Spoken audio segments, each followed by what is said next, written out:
Do you want to learn some of the basics of bookkeeping for your new or soon-to-be new business? Watch this video to get my top advice on the way to structure your bookkeeping, whether you do it yourself or hired it out. I'm Jane Solar, and I'm a life biz organizer, and I'm so glad that you landed on this channel.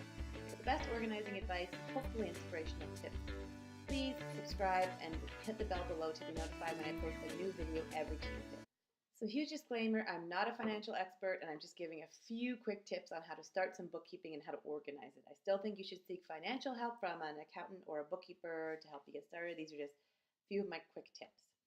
At the end of this video, I'm going to be giving away my financial toolkit, which includes my top 3 must-haves for organized tools. So keep watching to the end. So my number 1 tip is to figure out if you should do it yourself or outsource. I think this is a big thing because it's going to determine where you spend a lot of your time and how much of your time you're going to spend on bookkeeping. If you already have a business and have not started this, then circle back and get started because you should probably determine this pretty early on. I cannot stress this enough because the longer you leave it, if then you decide to outsource it, you'll still have to backtrack to give that person some stuff, or if you decide to do it yourself and leave it too long, it could be a disorganized mess when it comes tax season.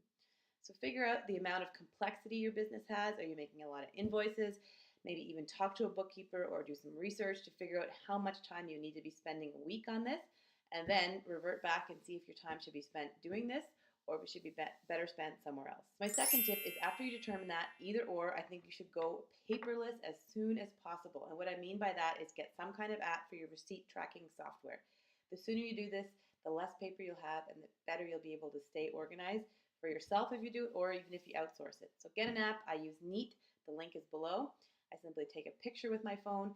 It uploads to the Neat software where I can then edit, make notes, and then I can automatically send it to my QuickBooks or different accounting software that you may use.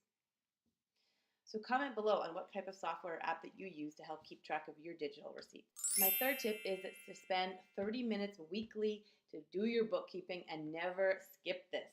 I emphasize this point. If something happens and you cannot dedicate 30 minutes one week, make sure you do it the next week, and you probably need to do an hour. But just like I said about making organizing a priority, the same goes for bookkeeping. I schedule 30 minutes every Friday to go over my receipts, finances, expenses, budgeting, and I don't let this slip. If you dedicate this weekly time, you'll never fall behind.